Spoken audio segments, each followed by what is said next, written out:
there, it's Christine with Cruising with Christine, and today I just wanted to talk to you real quick about the recent ship inspections that I did on Harmony of the Seas and Mariner of the Seas. That's Royal Caribbean ships. I did those inspections last week, and I am putting the vlogs up currently, sort of mixed them in with the recent road trips. Guys, I was getting bored with the road trips. I'm sorry. They were fun to do, but when it comes to editing them or editing vlogs, I have a lot more fun with the ship vlogs. I just love ships. I think you do too, which is probably why you're here. So anyway, I will be putting those up with the road trip. I'll probably alternate and put a road trip vlog up so I can complete that series, and then I'll just put the ship inspections up in between, if that makes sense. I'll just do whatever I want.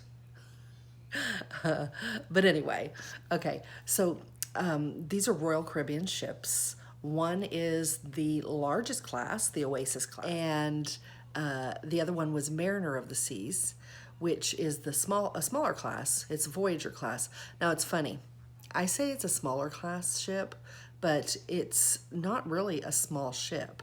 It's 138,000 tons gross tonnage. It carries over 4,000 guests. That's a large ship, but compared to the Harmony, Oasis, Allure, it's a small ship. But I don't want to mislead you into thinking it's tiny. And you'll see from the inspection that it's not tiny. It's just smaller than the Oasis class. But again, it's really not a small ship. 4,000 guests, I don't consider that small. 138,000 gross tonnage, not small. So I'll stop talking about that and just tell you what I think of the ships. Harmony of the Seas. I've been on Oasis of the Seas. If you've ever done an Oasis class, then Harmony is just like the Oasis or the Allure. It's got a few things that are different, but quite frankly, as I sit here, I couldn't tell you specifically what they were that was different, but I know there were some things that were different. But if you have cruised or done research on the Oasis class, you will not be disappointed. If that's what you're looking for, is something like the Oasis or the Allure, then Harmony of the Seas is for you. It's a great ship. It's very large. It's got the neighborhoods. It's got the the Central Park. It's got the promenade with the carousel. It's got all of that. It's got the Aqua Theater on the back. It's beautiful, and it's what you expect from the Oasis class.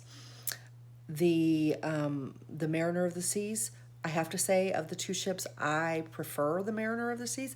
This was a big surprise for me because I had always been under the impression the Mariner of the Seas wasn't like, maybe the greatest ship in the world, just because my very first Royal Caribbean was, now I'm not even going to remember the name. It was Monarch, I think, of the Seas, which was a very old ship built in the 90s, and it was it was going to be decommissioned. Like we sailed on it in July, and it was being decommissioned like the first of the following year. So we were on the very end of this ship's life. The ship was not being taken care of anymore. They weren't doing any updates to it, no painting, no carpet cleaning. The crew, quite frankly, didn't seem like they wanted to be there, which I can only imagine whatever was going on with them because their contracts were ending. I don't know where they were going, if they were staying. I don't know what was happening. So they didn't seem very happy or friendly. Now, I will say that the people that were in our group that were new cruisers loved it. This was like my maybe 7th or 8th cruise, and I had been on, at that point, probably about 5 Disney cruises, and an NCL, and I wasn't impressed whatsoever. So I think I kind of threw Mariner into that category of ship just because it was built in 2003, and I was wrong. I was wrong. I really liked the ship.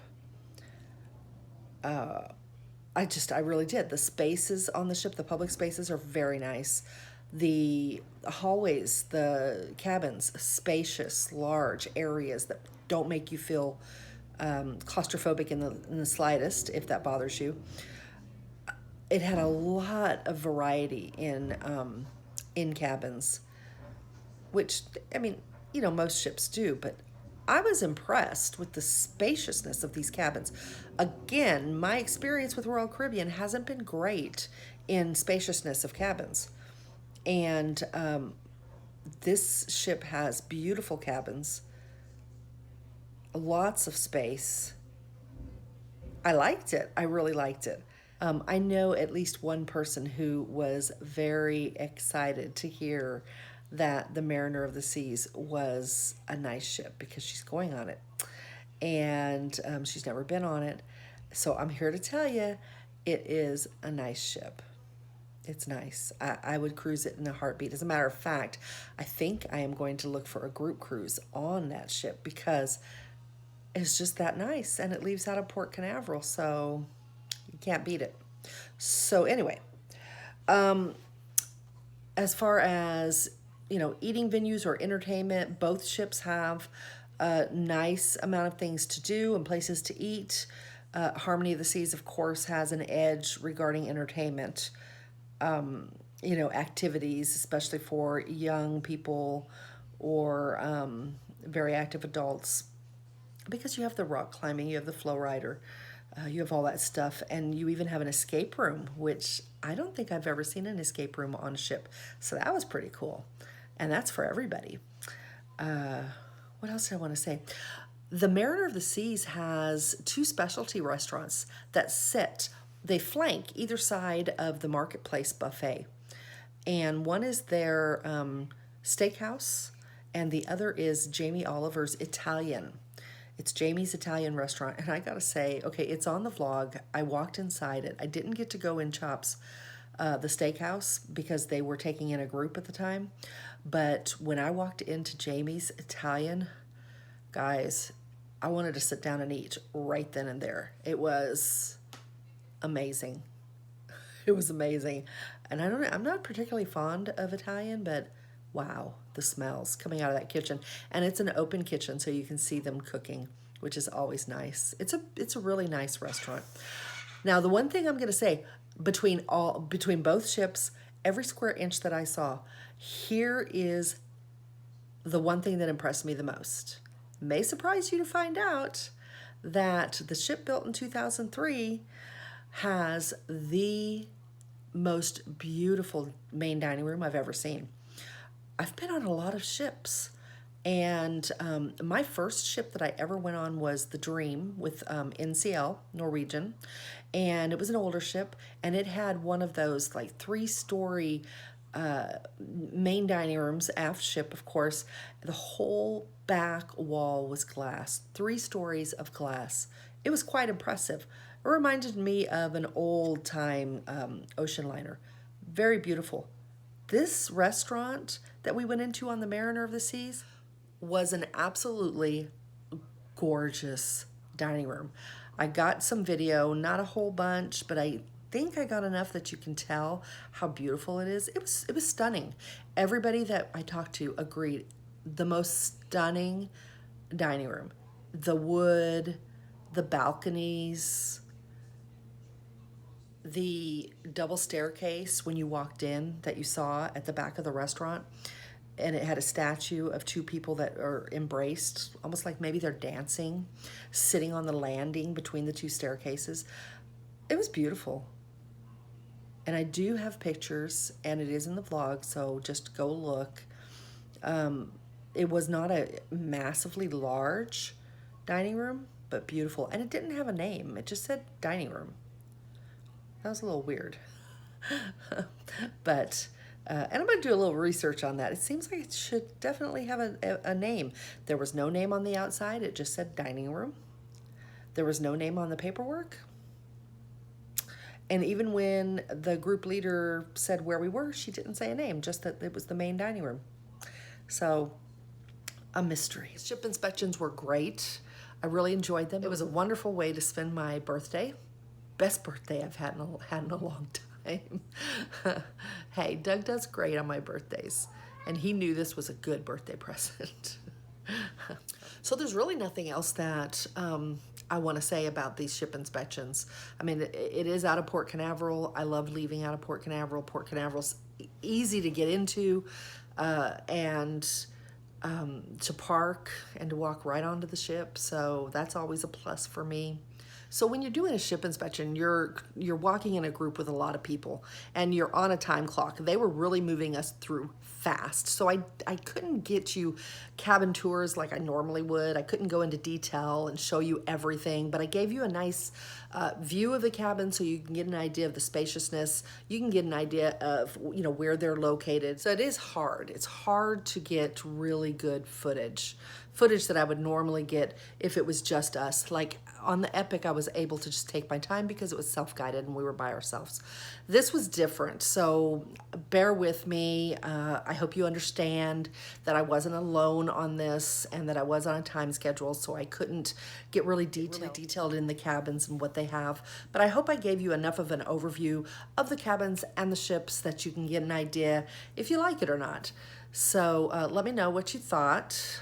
And I promise you that I will look for more self-guided tours of ships so that I can get you a little more detail on all the cabins. Also, in October, when I go on my group cruise, we have a cabin crawl that I am organizing. So I will be able to get you tours of an interior ocean view, a balcony, and a suite.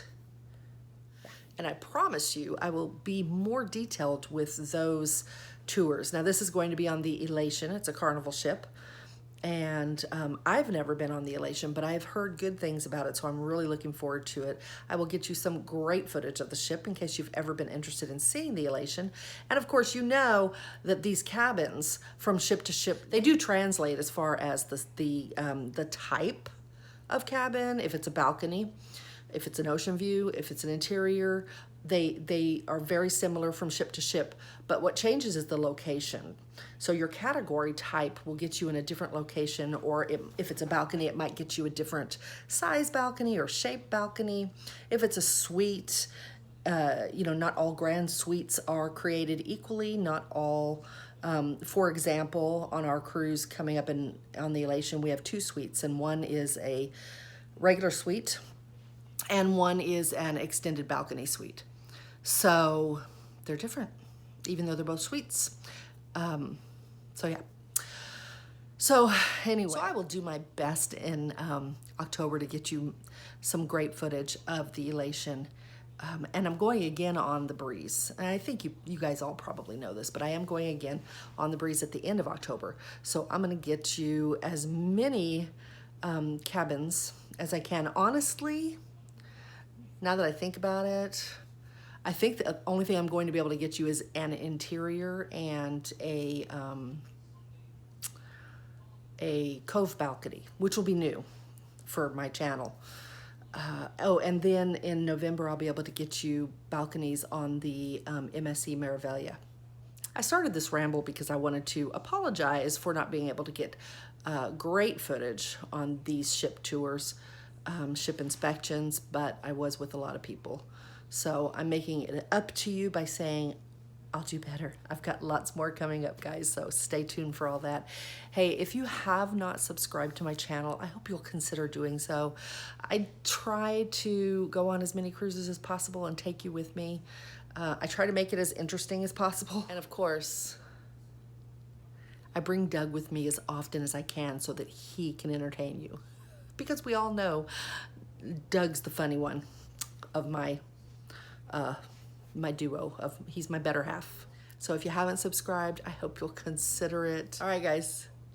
I will talk to you later. I'm going to go edit some video for you. Have a great Monday. Bye.